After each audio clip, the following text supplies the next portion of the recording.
Hello there, everyone! Today we're going to take a look at the Metronomicon, which is a rhythm RPG with a pretty great name.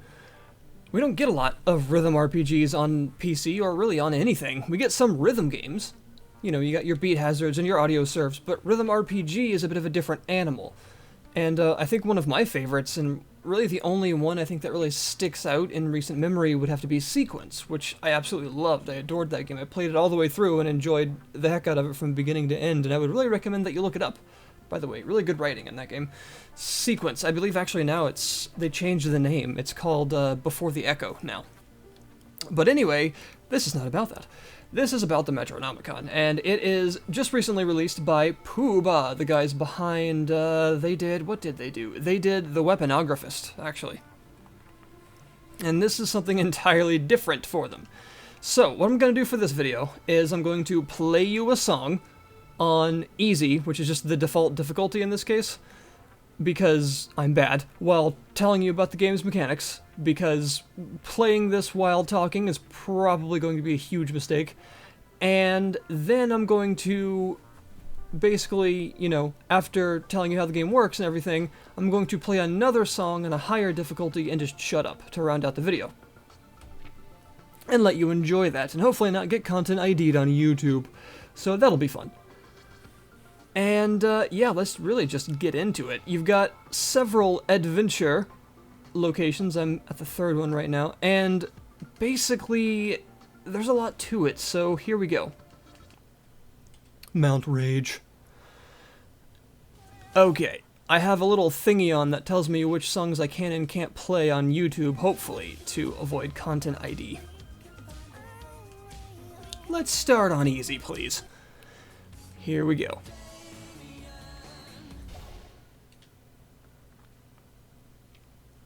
So the way this works is you have a party of 4 characters, each one with their own track, and you switch between the tracks at will.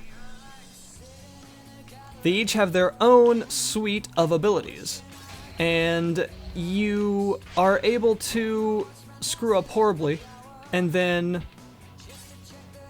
sort of use their abilities in turn by matching notes to the song. And, what actually ends up happening is the abilities are in tiers. And as you can see, you have these multiple colors of track.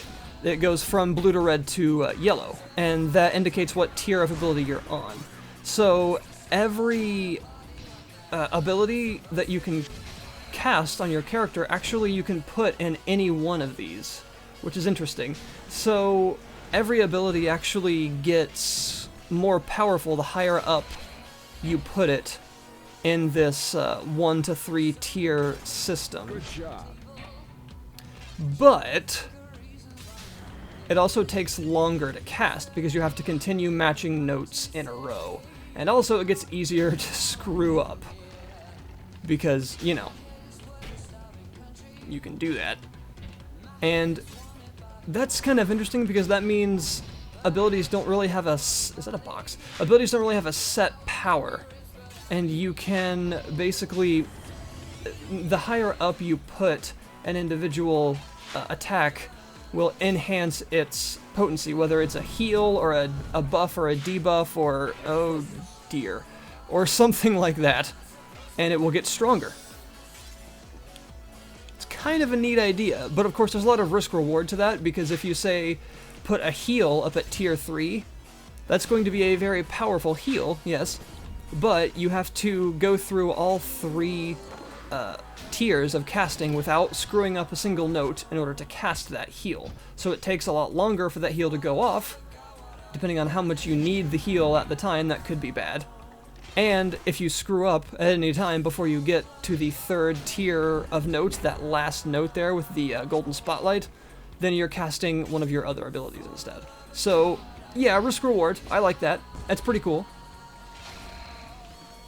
And all you have to do is just move off of that character's track, like so, in order to cast a different ability, or screw up. Or you can keep it going like this, all the way to the end in order to cast the tier 3.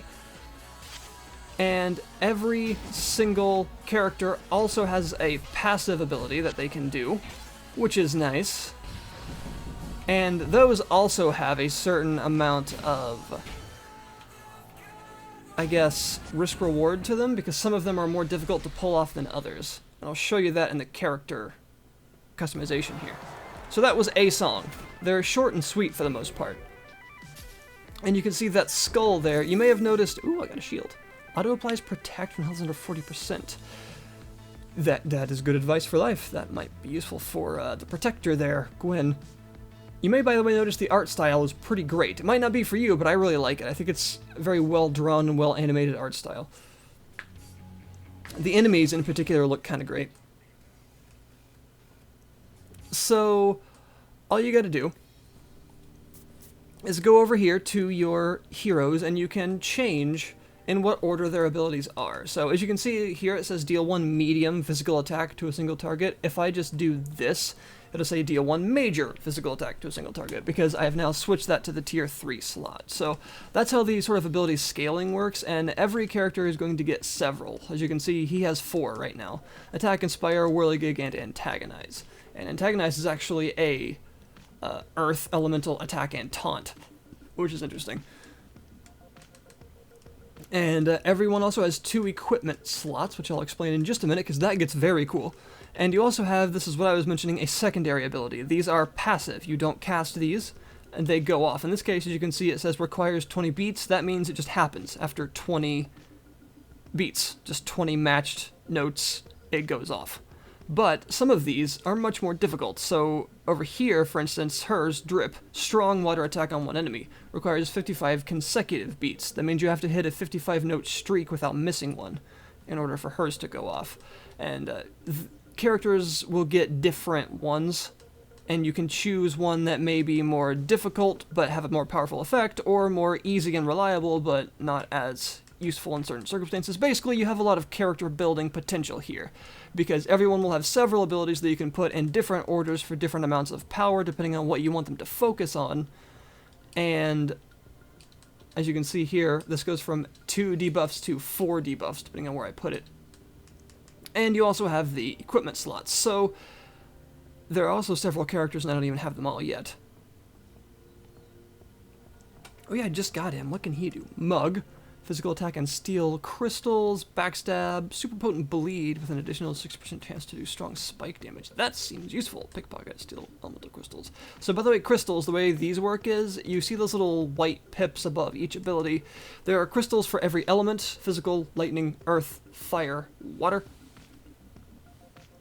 And those will, you gain them after you beat a song, and they sort of absorb into your party members, and they are separate from experience. Experience can level up your people, give them higher stats and new abilities. Crystals level up their current abilities, so he needs physical crystals, and they will level up his physical elemental abilities and make them more powerful.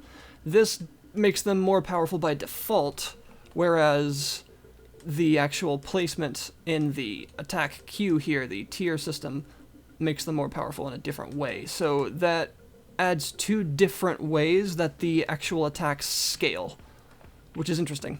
And also, of course, as you can see, these say strength, which means they scale by his strength stat, so the higher his strength is, the more damage they'll do. You'll see some of these say magic, which means their potency scales with the magic stat. So there are actually 3 ways that every ability in the game scales: by stats, by what tier you place it in, and by the number of crystals it has, which levels the ability up. So yeah, there's actually quite a bit of character depth behind the game.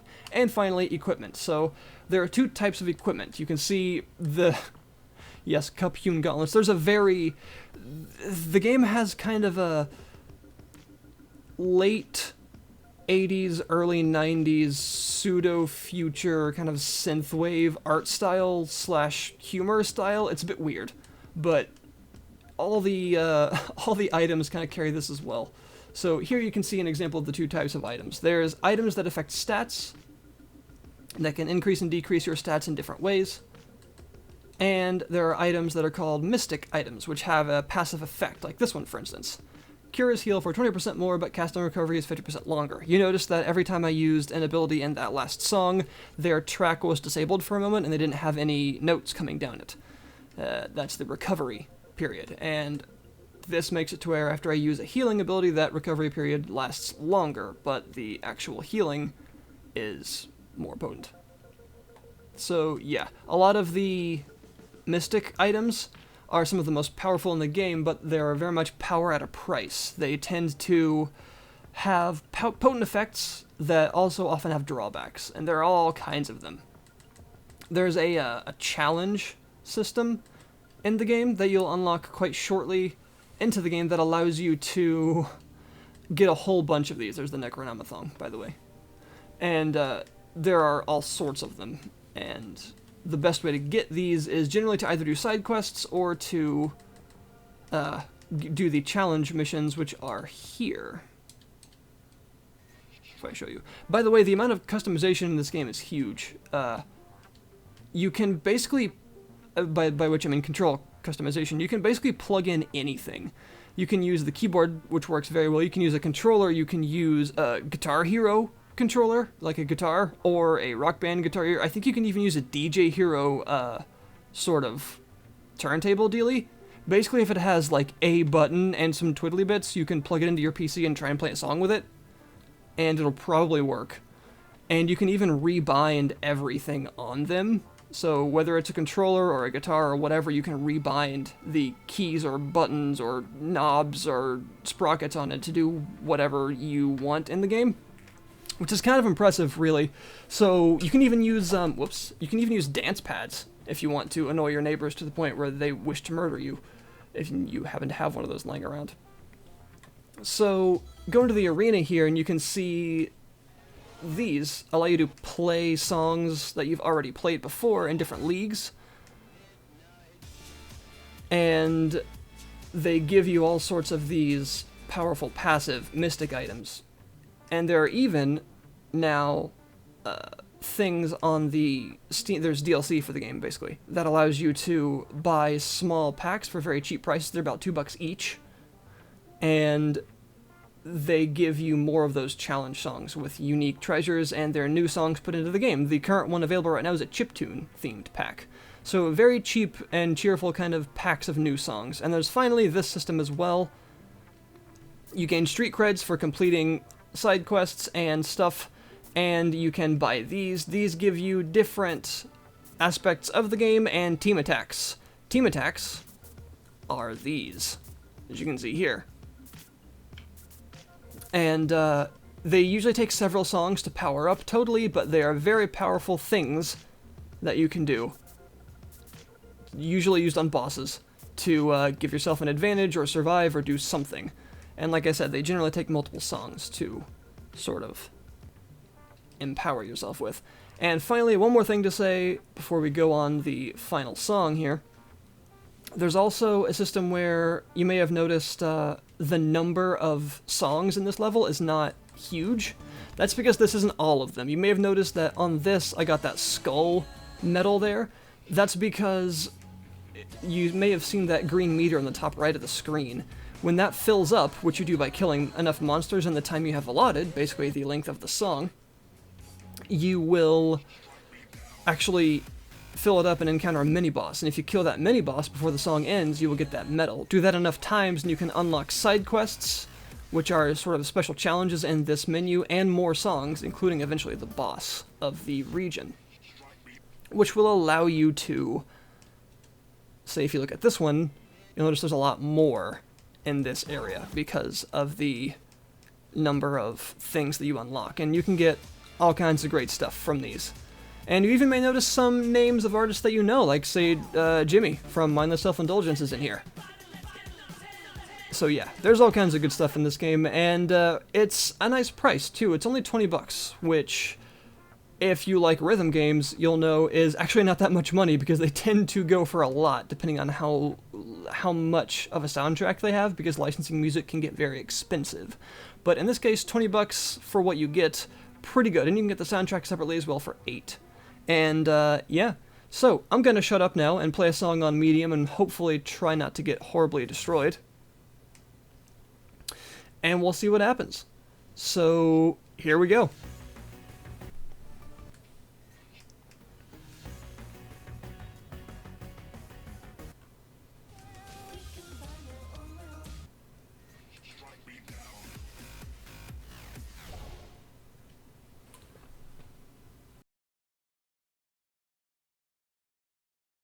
Strike me down.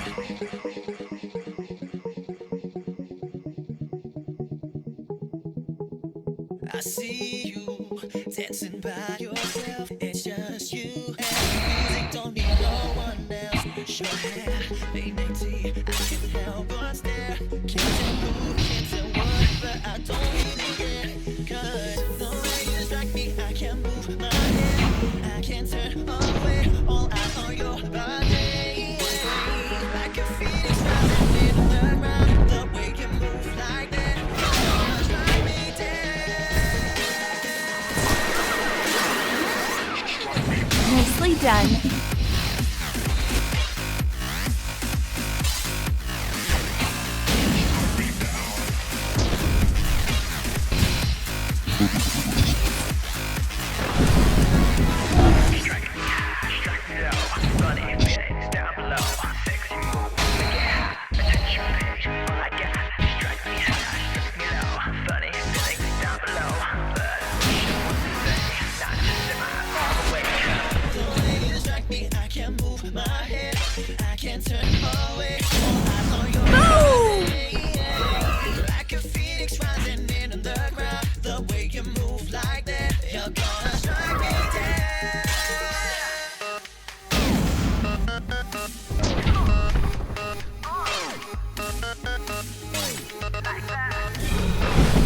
Remember our training.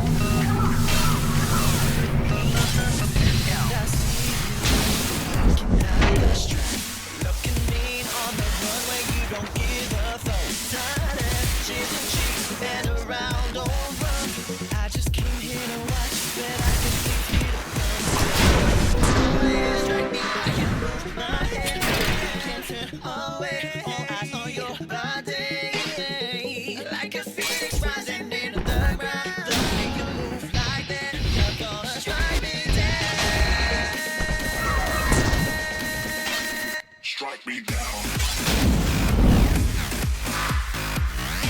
Nice job. Strike me down.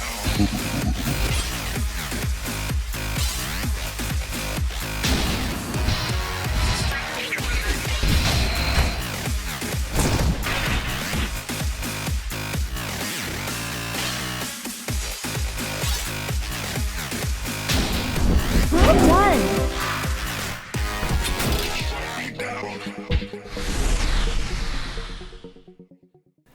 And there you go. That's a song on medium. Not too bad, at least. Hard, by the way, definitely lives up to its name. And maybe I'll try and bring you a video of that when I suck a little bit less. So, thanks for watching, guys. Hope you enjoyed the video. Definitely check this game out. It's extremely well made, has a really, really good soundtrack, and is an absolute joy to play. And for only 20 bucks, it's hard to say no to. So, thanks again, and I'll see you guys next time.